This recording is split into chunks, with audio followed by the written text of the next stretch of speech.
Alléluia. Alléluia. J'espère que vous allez tous bien. Je vous salue tous au nom du Seigneur Jésus-Christ. Amen. Amen. En ce moment, on va tous ouvrir nos Bibles et on va prendre Romains 6, verset 23. On va d'abord lire en tamoul et ensuite on va lire en français. ரோமர் 6ஆம் அதிகாரம் 23ஆம் வசனம். பாவத்தின் சம்பளம் மரணம், தேவனுடைய கிருபை வரமோ நம்முடைய கர்த்தராகிய இயேசு கிறிஸ்துவினால் உண்டான நித்திய ஜீவன். Amen. Amen. Car le salaire du péché, c'est la mort, mais le don gratuit de Dieu, c'est la vie éternelle en Jésus-Christ notre Seigneur. Amen. Le salaire du péché, c'est la mort. Qu'est-ce que ça veut dire? Déjà, le péché, c'est quelque chose qui est contre Dieu, c'est quelque chose qui n'est pas bien aux yeux de Dieu. Le tout premier péché, on le sait très bien, c'est le péché que Adam et Ève ils ont fait quand ils ont mangé le fruit interdit. Et en fait, ce péché, il a été causé à cause de la tentation. Donc quand on fait un péché, en fait, c'est automatiquement causé à cause de la tentation, que ça peut être de la tentation de notre chair ou alors de la tentation du diable. Mais par contre, il ne faut pas se cacher derrière cette excuse en disant « oui, j'ai péché, mais c'était à cause de la tentation ». Parce qu'en fait, Dieu il nous a donné la capacité et la force de pouvoir résister à la tentation. Et du coup, si on pêche en se disant « oui, mais c'est pas ma faute, c'est la tentation », il ne faut pas se cacher derrière cette excuse-là parce que Dieu nous a donné la capacité de ne pas céder. Dieu, en fait, il nous aime malgré tous les péchés qu'on a fait. Dieu il nous aime quand même. Même si on a fait tout le mal du monde, en fait, Dieu va toujours nous aimer. Mais péché, en fait, ça nous éloigne de Dieu. Du coup, le salaire du péché, c'est égal à la mort. Qu'est-ce que ça veut dire? Il y a deux types de morts, en fait, qui sont causées à cause du péché. De un, c'est la mort spirituelle. Qu'est-ce que c'est la mort spirituelle? C'est péché, et du coup, à cause de ce péché, en fait, on s'éloigne de Dieu. En gros, quand on s'éloigne de Dieu après avoir péché, c'est mourir spirituellement. Exemple, quand Adam et Ève, en fait, ils ont péché, ensuite ils se sont éloignés de Dieu, du coup, en fait, ils sont morts spirituellement. Dans Genèse 2, 17, il y a écrit « Mais tu ne mangeras pas de l'arbre de la connaissance du bien et du mal, car le jour où tu en mangeras, tu mourras. » Quand Dieu il a dit « Le jour où tu en mangeras, tu mourras », il n'a pas dit tu mourras de la chair, parce qu'en fait, même s'ils ont mangé le fruit, Adam et Ève, après, ils ont vécu très longtemps, ils ont plein d'enfants, ils ont vécu leur vie super longtemps. Du coup, quand Dieu il a dit tu mourras, c'était pas tu mourras de la chair, mais tu mourras de l'esprit. Ils étaient morts spirituellement à ce moment-là. Ensuite, la mort de la chair. La mort de la chair, c'est quoi? C'est quand on pêche et qu'on meurt sans avoir demandé pardon à Dieu. En gros, la mort spirituelle, en fait, elle passe par la mort de la chair. Parce qu'en fait, si on ne demande pas pardon à Dieu, du coup, notre esprit, en fait, il sera mort. Mais par contre, si on demande pardon à Dieu, notre esprit, il revient vers Dieu. Mais par contre, la mort de la chair, du coup, c'est aussi la même chose parce que on demande pas pardon à Dieu malgré avoir péché. Et du coup, notre esprit, en fait, il va pas aller au paradis, il va aller en enfer. Dieu, en fait, il nous a créés selon son apparence parce qu'en fait, lui, il voulait que nous soyons comme lui. Un père, en fait, il veut que son fils ou sa fille, il soit comme eux. Genre, leurs parents, en fait, c'est leur souhait, en fait, c'est quoi? C'est que nous, les enfants, nous suivons leur chemin, nous suivons leur voie. Ils veulent que nous, en fait, nous vivons comme eux. Et Dieu, c'est la même chose. Il nous a créés selon son apparence pour que nous, en fait, nous vivons comme Dieu.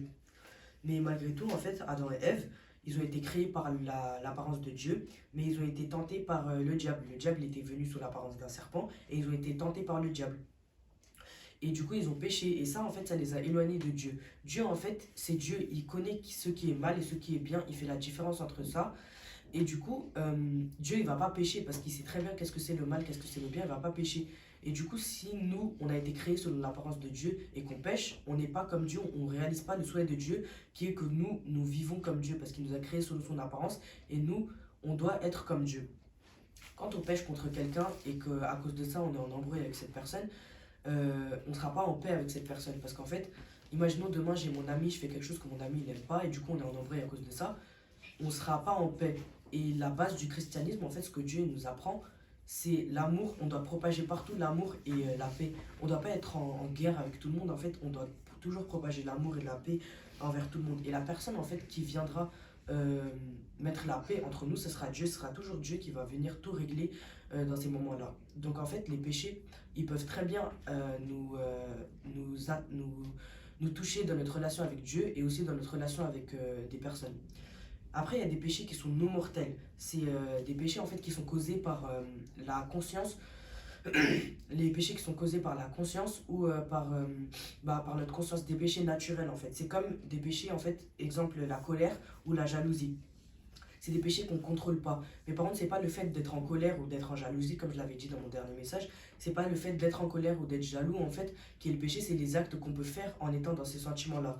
C'est pas grave aux yeux de Dieu, ces choses-là, mais par contre, il faut essayer de les contrôler et de les laisser au plus vite. Nos péchés, en fait, ils sont commis soit par la tentation du diable, soit par la tentation de notre chair. C'est pas notre esprit qui pêche, mais c'est la chair qui nous influence à pécher.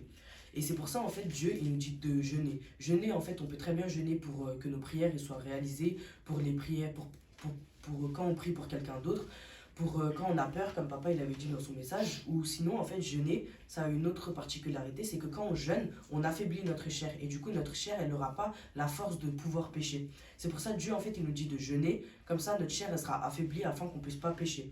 Et surtout, la grâce, elle a un grand rôle dans le péché, en fait, c'est qu'en fait, la grâce, quand on demande la grâce au Seigneur et que le Seigneur nous accorde la grâce, en fait, elle va nous empêcher de pécher, et du coup, elle va nous empêcher de pécher, quoi, du coup. Et faut pas se cacher derrière ça en disant aussi oui, la grâce elle va me pardonner, du coup je peux pécher, parce que juste le fait de penser à ça, c'est un péché. Juste se dire c'est bon, je vais faire le péché, Dieu va me pardonner. Faut pas jouer avec ça en se disant Dieu va me pardonner, parce qu'on sait très bien que juste faire ça c'est un péché, malgré que Dieu va tout nous pardonner. Dans Psaume 51, en fait, tout le chapitre Psaume 51, en fait, c'est le chapitre qui est consacré à une prière. C'est quand David, en fait, il avait péché avec Bathsheba, contre Dieu, du coup. Il avait beaucoup regretté parce qu'en fait, quand on pêche, on a des sentiments de honte, de culpabilité et surtout, on se sent super sale aux yeux de Dieu. Et du coup, le psaume 51, en fait, c'est la prière que David il avait fait auprès du Seigneur parce qu'en fait, il se sentait sale et il avait beaucoup regretté. Quand David, en fait, il avait prié dans ce chapitre-là, on sentait dans chaque mot qu'il disait qu'en fait, qu'il regrettait beaucoup. Et du coup, dans Psaume 51, en fait, si on n'a pas les mots pour devoir pardonner, pour demander pardon à Dieu, c'est un chapitre entier qui nous dit comment demander pardon à Dieu si on a péché. Dans Hébreux 9, 27, il est écrit « Et comme il est réservé aux hommes de mourir une fois, après quoi vient le jugement ?» Dans ce verset, on nous explique clairement, noir sur blanc, qu'en fait, il est écrit qu'on n'aura pas une deuxième chance. On n'a qu'une vie et cette vie, on doit la consacrer à Dieu. Si on ne consacre pas notre vie à Dieu, en fait, après, c'est notre esprit en fait qui va être condamné. Notre esprit en fait, il va vivre éternellement en enfer après cela. On ne doit pas vivre selon les règles du monde en fait. Dieu nous a donné cette vie pour qu'on puisse vivre pour lui. C'est après qu'on pourra être récompensé en allant au paradis. Si on vit notre vie, tout ça pour aller au paradis, tout ça pour le monde en fait, pour juste s'amuser, avoir un plaisir éphémère en fait, ça servira à rien parce qu'en fait, il ne faut pas vivre dans le péché, il ne faut pas vivre dans le monde, parce que dans tous les cas, tout ça c'est éphémère, et c'est seulement après qu'on regrettera, parce que l'enfer en fait c'est pas éphémère, c'est éternel. Et du coup, il faut toujours réfléchir avant de faire un péché, parce qu'on sait très bien ce que ça peut nous rapporter jusqu'à la mort. La mort, elle ne prévient jamais. À tout moment, dans 2 minutes, je pourrais mourir, parce que tout ça, ça vient de la volonté de Dieu. Du coup, il faudra toujours consacrer sa vie à Dieu, et il faut faire attention à comment on parle, comment on pense, comment on agit en fait, parce que tout ça, ça peut être un péché. Amen. Amen.